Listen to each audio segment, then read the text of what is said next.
Hey guys, today we are talking with Kristy Arnall, and we're talking about all things co-ops and group buying because it's a great way to save some money. It's a great way to get beautiful organic ingredients, and she runs one herself. So we thought no better person to interview and explain all things bulk buying or co-op with Kristy. So thank you so much for joining us. Hi everyone, thanks for having me, Tracy and Joe. It's great to be here. Yeah, so I would love for you to share with everyone your story and, how it all came about that you do what you do now and what you do. Okay, well, as Joe said, I'm Kristy and I created Real Food Culture. And for me, Real Food Culture started because of my journey towards eating whole foods. In my previous life, I actually was a product development manager for a lot of companies developing the foods that we probably don't want to eat. And with the birth of my daughter, I really started to embark on a whole foods journey because I just wanted us to be eating real food. And it just came out of need. And for me, I was in my mother's group. I started with talking to people, and there was a number of people in our community kind of looking towards eating real food. But being stay-at-home mums, we didn't have an income that we were bringing into our family, so we needed to be smart about the way that we were going to buy food. So we created a co-op. Real Food Culture is actually about creating a food culture at your home that encompasses eating real food. So we started off really small with about 5 members, and then our co-op group has about 700 people in it, and we probably have about 60 to 100 regular customers that come in every week. Wow, that's amazing. That's huge. Yeah, that is huge. That's bigger than what I was thinking. So we're just an everyday family at home. We want to buy some organic produce, but we know it's a bit more expensive. How can, say, me at home just set up some type of group buying co-op, whatever you want to call it, situation in my own little neighbourhood? Like, are there some websites or there's some hints and tips that you can share with us? Yeah, well, I guess the first thing is to do a bit of research, even just on, lots of people are on social media, on Facebook, to actually see if there's one in your local area. I know that some people will just be embarking on their whole foods journey, so they probably might not have even thought about buying this way. So there might actually be people in your community that are already doing it. So Google, Facebook groups, buy seller pages, just kind of say, does anyone know of something in this area? And if you can't find something, social media is a great way to kind of connect with people. You'll find people in the Additive-Free Facebook group that might live in your area, and together you can get together and kind of think about how you might like to do some buying together. So a food cooperative or group buying is really just people working together to buy food affordably. So in our group, we buy fresh produce every week, and we do a monthly pantry order, and you'll find that different co-ops have different schedules based on the number of people that they have or the type of products. So you could start a co-op with as many as 5 people, and you might just be doing less regular orders, and it can kind of take on many different senses. It might just be one mum each week going to a fresh food market and bringing stuff back for your orders to split, or it might be someone kind of putting their hand up as a facilitator to coordinate all of that. Okay. Yeah. So the thing with a co-op is that most co-ops run in that you get bulk amount of ingredients or produce or whatever you're buying, and then you split it with, you get that generally at around wholesale price, and then you split it with your friends. Is that right? So if you join a co-op, you might only want 1 kilo of flour, but you might have to order 5 kilos. So then you might sort of need 5 friends to split it with if you just wanted that 1 kilo. Is that how it goes? Yeah, absolutely. So the reason that you want to be part of a cooperative or group buying is because that you can secure massive savings. So just say that you could buy 25 kilos of flour at, say a 50% saving over 5 kilos or something. So the more people that are in your group, collectively you'll make more savings. So yeah, you might say, look, I want to get some oats this order, and I can only take 1 kilo, and then you'll find people in the group that can kind of make up that difference.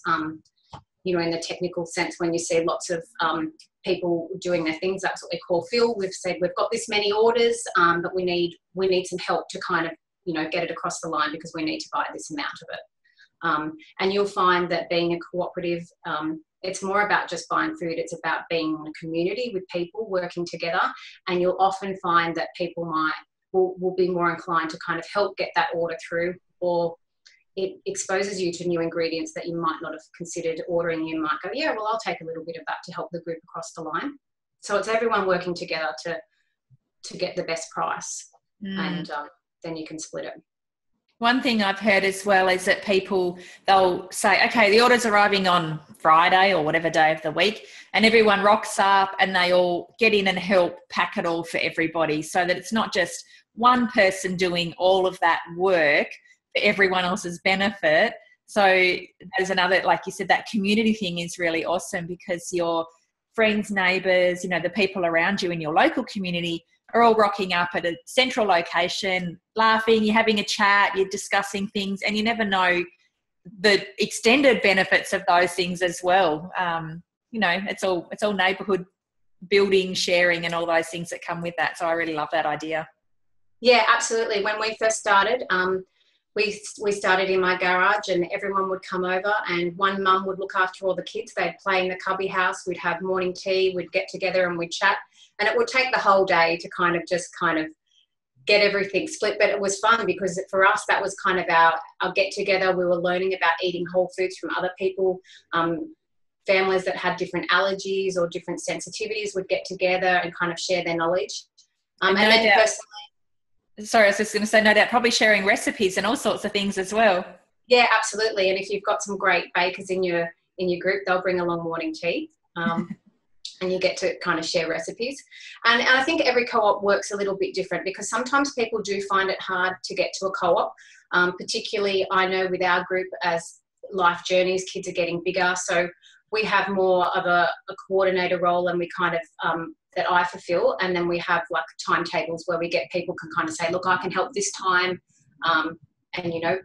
I think that there's benefits of the helpers. Some cooperatives will say that you don't have to participate, but those people that come and help pack the order will get further discounts, or they get some of the free leftovers. Or in a smaller group, it might be everyone comes to do it together. So it's about what works collectively for the group, and that's a great part about being in a co-op, that it's about everybody, just not one person. So different cooperatives will do different things, but yes, in essence, it's everyone working together to achieve the same thing.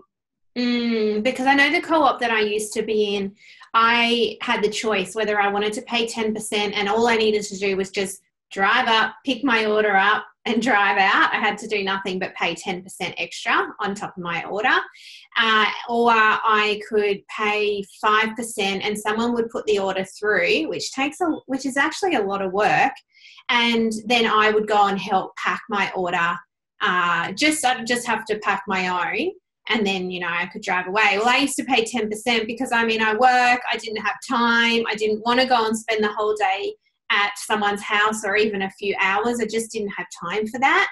So I'd pay the 10% and I'd just go pick my order up, and it was awesome. And I still saved so much money because I was buying through a co-op, and I was buying, in larger amounts as well.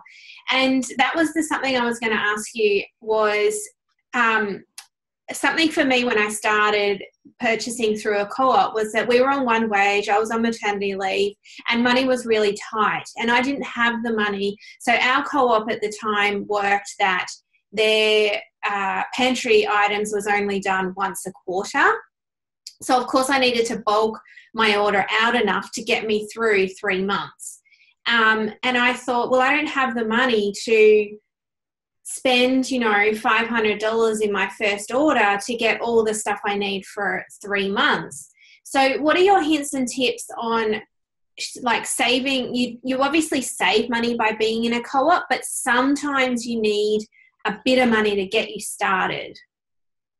Yeah, absolutely. And that, I think, is one of the biggest challenges that people face. So you're on this new journey and you want to start eating some new foods. As kind of Joe and Tracy say, don't stress it. You're going to make slow changes. So you're just not all of a sudden going to go and buy $500 worth to stock your pantry. I would suggest that you've probably already cleaned out your pantry, being this far into the course. So you're getting a bit of an understanding of the foods that you need to put into your pantry. So I would suggest to start with just putting a small amount, even $20 out of your budget, just aside to kind of start banking so that you're going to have some money. I think that you will find that you're starting to cook a little bit more from scratch already as doing part of the course. So you're probably already actually going to have some of that money already available because you're making your own biscuits or your breads and slices so that you're not buying any of those packet foods anymore. So you've probably got a bit of money there aside. So there's some reasons to kind of getting some cash. I think that prioritizing what's important to your family at the moment and doing things that are going to help you with food wastage, things like starting to meal plan and using all of your things in different things will actually give you more available money in your food budget because you're just being a bit smarter with what you're doing. And eventually over time, and if your co-op, say, is only doing it every quarter, you'll have that money there ready to go. And it might mean a couple of sacrifices that you go, well, you know what, we're not going to eat out for dinner this time, or, we're going to do one less thing as a family. We're going to do a free activity. So you can just kind of start to put a little bit of money aside. And your first co-op order might be really small. It might be $50. It might be $100. And then eventually you'll be able to work up towards that because everybody has an important role in a co-op, whether or not you're buying a little bit or you're buying a lot. So that's exactly. So I had another question. Sorry, Joe, I was butting in. Had another question on that was how do people know how much they should order? So I kind of know because I have a rough idea of how much I eat and how much I go through. So should someone start with writing down, keeping a little diary or something of, okay, how much flour do I go through in a month? How much sugar? So I don't know, whatever, their ingredients, beans, legumes, all those things. So that when they go to place their co-op order for the next, say, 3 months, they're not overbuying or underbuying. So any hints and tips you can share with us on that? Yeah, absolutely. I think that you write a list of kind of the things that you're using most in your family. And I think that that's where meal planning can come in too as well. I know just in a basic sense, if you kind of meal plan roughly over a month, kind of some of the things that you might make or some of the things that you want to stock up in your freezer, you kind of will get a bit of an idea of the things that you're going to use. But, your first order might be basic things like flour, nuts, sugar, or your sugar preference, sweeteners and stuff. And you don't need to go and start just because you're in a food co-op and on a whole food journey. Doesn't mean that you need to start going and buying all the superfoods to start with as well. Just bring it back to really simple, basic cooking, and just basic ingredients. And to start with, don't start buying ingredients that you don't know what they are. Just kind of stick with the normal things, and then as your experience kind of goes in whole foods, you'll be able to buy a few more things. And I think part of the great thing about being in a community co-op too is that you can ask those questions to people. Usually there's social media groups saying, I'm putting in my first order and I want to buy, shredded coconut. Is 1 kilo too much? And someone will say, absolutely. Do you know how big 1 kilo of shredded coconut is? Because it's one of the things that in our group, lots of people have made orders and not realize that you only need, probably 250 grams or something like that. So yeah, that's a great part about being in a community co-op, that other people can help you too with that order. But yeah, write down some lists, the main things that you order, and do a bit of meal planning, and that should help you get through. Perfect. And I think, love it. Yeah. And there's co-ops for all different things. Like we keep referring to pantry staples like your flour and sugar and, canned maybe coconut milk and basically things you have in your pantry. But there's co-ops for meat, and there's co-ops for, like I used to be in a co-op for my frozen fruit and veggies. So my frozen peas, beans, berries. And, I used to get these big 5 kilo bags of frozen organic berries through another co-op. So there's co-ops for everything. Like there was a co-op for, I keep thinking diffusers, but it wasn't. But it was like what am I trying to think? It wasn't food. It was something else. And I just thought, my goodness, these things are everywhere, like for everything. Yeah, absolutely. Our co-op does, we even do toilet paper and tissues and all of that kind of stuff as well. And we do, yeah, and it's amazing. The power of group buying can save you so much money. And I think that once you get involved in something, you kind of just don't stop, and you realise that working together with people can save you so much money. So, yeah, there's co-ops for everything. And there's co-ops for, you know, things like minding children and all that kind of stuff. Stay-at-home mums working together in a cooperative sense, that they go to a cafe and people look after their children. I think that you just got to think about it about, you know, what are your needs? And then other people in the community have probably got the same needs. So to find them and work together. Absolutely. I love that idea. Co-ops for babysitting. I need to find one of them babysitting ones. Okay, well, thank you. I want to know if you are just local to your area, or if you run your co-op and then deliver to nationwide.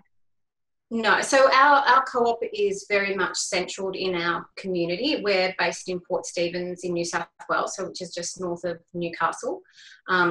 So at the moment we are just focusing on people in our community. Potentially in the future we might help try and service some of the people in Western New South Wales that don't have access to co-ops. That reminded me of actually a good thing on Lisa Cordroff's website. I'm not sure if you've got Lisa on for an interview this time, but Lisa's got a co-op page on her web page where people that run co-ops can put their details, and that's a great place for people to kind of go and look there as well to see if one's in your local area. But no, we're just based locally at the moment. But there are a few co-ops that kind of, you know, ship to everywhere. So even if you're remote, you should be able to find someone that can help you out. Perfect. Thank you. Thanks heaps. So hopefully that has inspired all you guys to start a co-op or join a co-op or do something with bulk buying, even if it's just by yourself. It's to get onto the bulk buying train, because you'll save heaps more money if you can buy everything in bulk and purchase items that way. So hopefully that's inspired everybody. Thank you so much for joining us. And, take care, and we'll talk soon. Thanks for having me. Thanks. See ya.